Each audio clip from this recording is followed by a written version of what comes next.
नमस्कार दोस्तों, मैं अस्तित्व राठौर आपके अपने YouTube चैनल मैथ्स बाय अस्तित्व सर पर स्वागत करता हूं।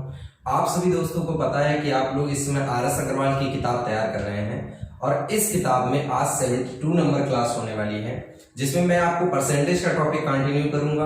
आप अच्छी तरीके से परसेंटेज के टॉपिक को पढ़ते जाइएगा। ये पूरा टॉपिक जब आप कंप्लीट कर लेंगे तो आप एक बेहतर तैयारी महसूस करेंगे, क्योंकि इस किताब का ये टॉपिक काफी अच्छे सवालों को लेकर बनाया गया है।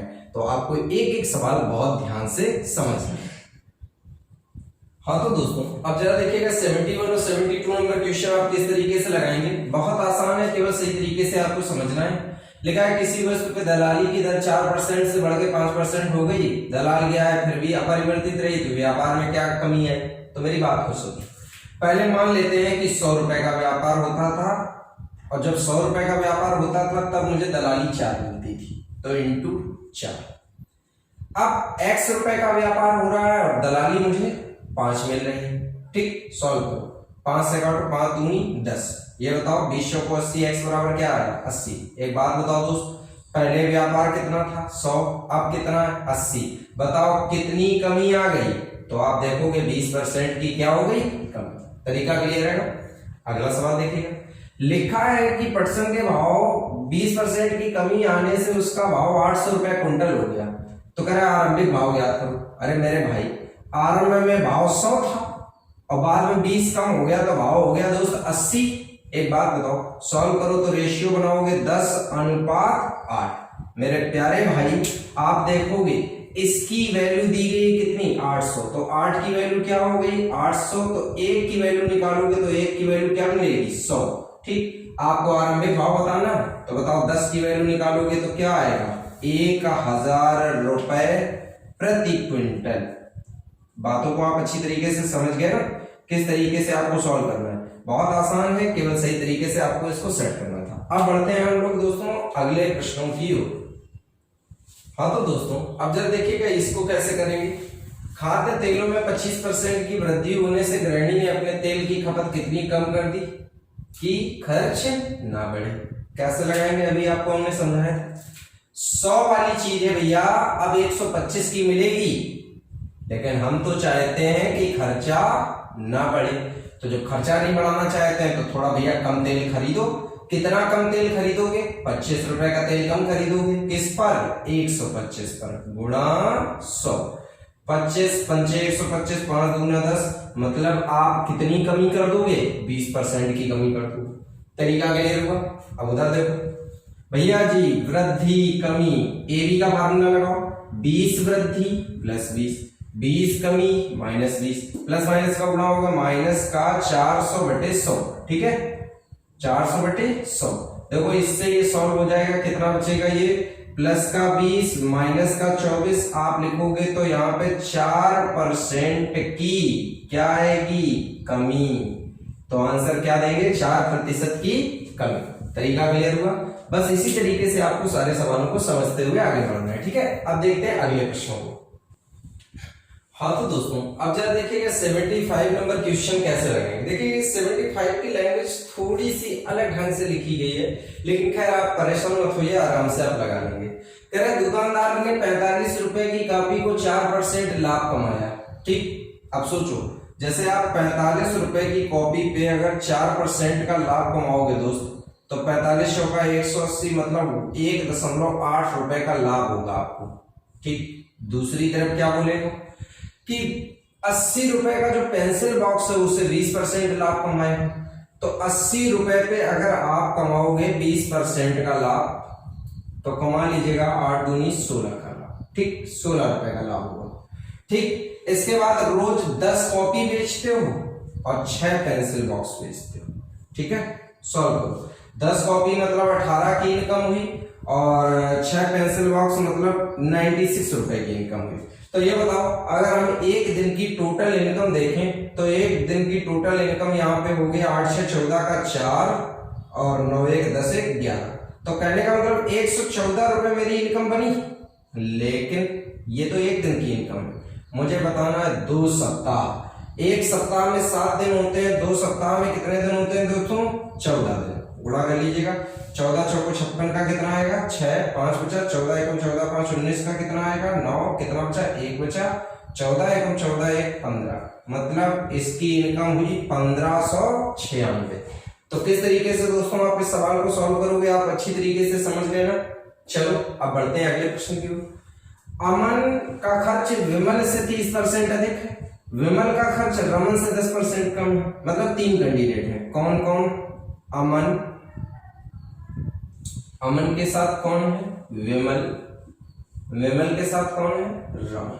ठीक, अब बोला है कि ये इससे अधिक है और ये इससे कम है, तो देखो क्रम में दिए है तो कोई परिवर्तन करना नहीं पड़ेगा। मान लो कि रमन का खर्चा 100 है और रमन के खर्च से विमल 10 कम है, तो जब भाई ये 10 कम है तो ये बताओ कितना हो गया? 90 हो गया। ठीक, और कह रहा है इसके खर्च से ये 30% ज्यादा है। अब ध्यान देना, जब आप 90 पर दोस्त 30% की बढ़ोतरी करोगे तो 90 का 30% होता है 27, 90 का 30% कितना होता है 27, तो 27 बढ़ोतरी करोगे तो अमन का खर्चा आ गया कितना 117। बताइए समझ आया कि इतना तो क्लियर हो गया। अब उठा के आप इन सबको जोड़ दीजिए, जब आप इन सबको जोड़ेंगे तो बनेगा 307, कितना बनेगा 307, और 307 की वैल्यू आपको दी गई, कितना दी गई दोस्तों 6 4 4 7। सॉल्व करो, 307 दूना 614, 2 बार कट गया, फिर 307 बचा तो 307 एकम, कितना बार कटा 21 बार, तो एक की वैल्यू दोस्त 21 आ गई। अब आपसे पूछा किसका खर्चा गया है, इन्होंने कहा कि अमन का खर्च बताओ, तो अमन का खर्च तो 117 है, तो आप 117 की वैल्यू निकाल लीजिएगा। 117 की वैल्यू निकालेंगे तो 147 का 7 आया, 14 कैरी हो गया आपका, 21 एकम 21 को जोड़ोगे तो ये हो गया कितना 35 हो गया, 35 का 5 आया, हासिल में कितना आया 3 हो गया। ठीक, 21 एकम 21 और 3 24, आंसर आ गया दोस्तों कितना 2457।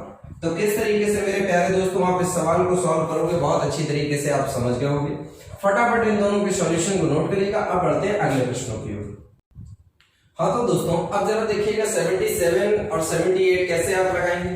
पेट्रोल के मूल्य में 10% की कमी हो गई, कहने का मतलब पेट्रोल 10% सस्ता हो गया, तो 100% का जो पेट्रोल मिलता था, मतलब 100 रुपए वाला पेट्रोल अब 90 रुपए का मिलने लगा। ठीक, लेकिन इन्होंने बोला है कि उपभोक्ता पेट्रोल की खपत को कितना बढ़ा दे जिससे कि पेट्रोल का खर्च ना घटे। कहना ये चाहते हैं कि ये अभी 100 रुपए का ही पेट्रोल खर्चा करना चाहते हैं, तो भैया जब तुम 100 रुपए का ही पेट्रोल खर्चा करना चाहते हो तो बताओ कितने का ज्यादा खरीदोगे? 10 का ज्यादा खरीदोगे, लेकिन किस पर खरीदोगे? 90 पर गुणा 100।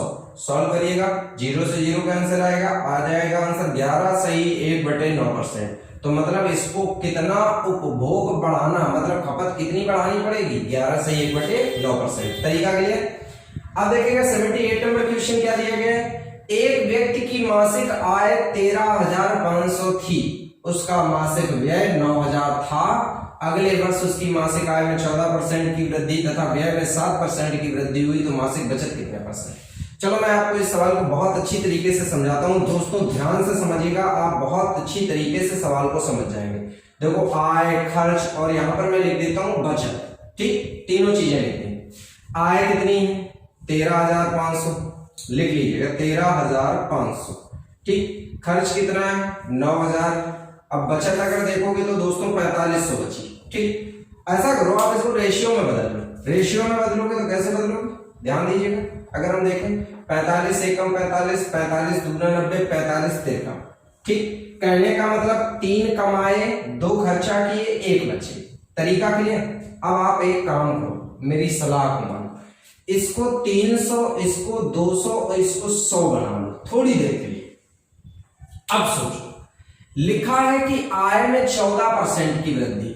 अगर आप 14% की वृद्धि करोगे तो 14 तिया 42 ज्यादा कमाओगे, बात समझो।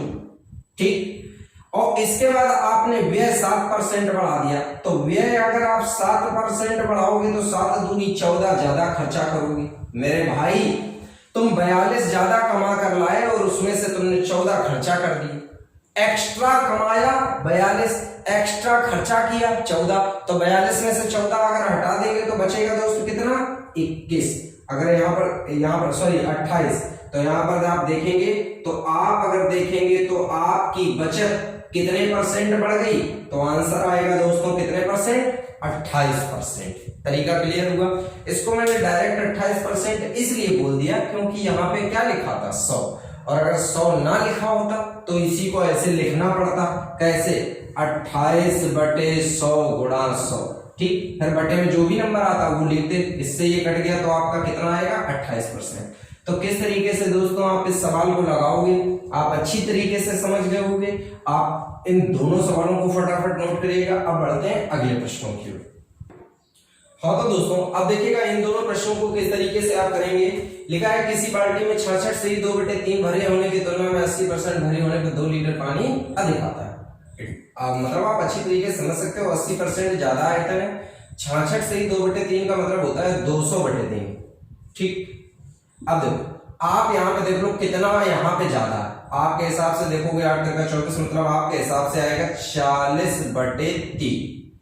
आपके हिसाब से 40/3 पानी ज्यादा आता है और इधर 2 लीटर पानी ज्यादा आता है, तो इसकी वैल्यू कर दो 2 लीटर, ठीक। अब दोस्तों हमें बताना है बाल्टी की धारिता। बाल्टी की धारिता मतलब 100% की वैल्यू चाहिए। तो दोस्तों अगर आप यहाँ पे 1% का मान निकालोगे तो 2 × 3/40।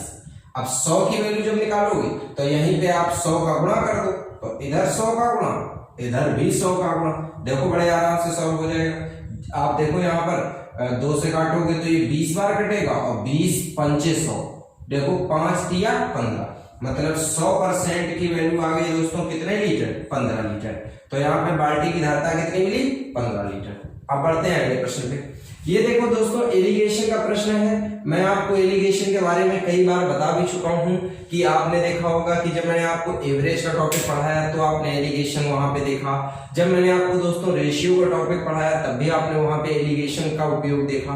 तो ये इरिगेशन का टॉपिक बहुत जगह पे यूज होता है, ठीक। अब देखिए 50 kg सीसा और टिन का मिश्रण है और 60% सीसा है। मिश्रण में कितना सीसा और मिलाया जाए ताकि 75% सीसा हो जाए। तरीका सुनो, ये बताओ जो 50 kg आपके पास मिश्रण है उसमें तो 60% सीसा है। अब जब तुम, अब ये नहीं पता कितना सीसा मिला रहे, लेकिन जब सीसा यही मिला रहे तो वो सीसा अपने आप में प्योर 100% होगा और मिश्रण जो बना उसमें सीसा 75% होगा। अब देखो एलिगेशन करो, इसका इससे एलिगेशन करोगे तो 15 आएगा, इसका इससे एलिगेशन करोगे तो 25 आएगा। दोस्तों 5 पंचे 25, 5 × 15 मतलब अनुपात बना 5:3। अब ये बताओ इस 5 की वैल्यू कितनी दी गई, 50। तो 5 की वैल्यू अगर 50 होगी तो 3 की वैल्यू कितनी होगी, 30। तो यहां पर बताओ कितने केजी आप सीसा मिलाओगे, 30 केजी। तो किस तरीके से दोस्तों आपको ये सवाल करना है, आपको अच्छी तरीके से समझ में आ गया होगा। जितना भी मैंने आपको इस वीडियो में पढ़ाया वो सारी चीजें आपको बहुत अच्छी तरीके से क्लियर हो गई होंगी। और जिस भी क्वेश्चन में अगर आपको थोड़ा बहुत डाउट हो भी गया हो तो आप उसको तुरंत दोबारा से देखिएगा ताकि कोई भी डाउट ना छूटे। मैं बस इतना ही चाहता हूं कि प्रतिशत का टॉपिक का एक एक सवाल आपको बहुत अच्छी तरीके से क्लियर हो जाना चाहिए और सभी का सॉल्यूशन आपकी कॉपी पे नोट हो जाना चाहिए। ठीक है दोस्तों, तो इस वीडियो को इतना ही रखते हैं।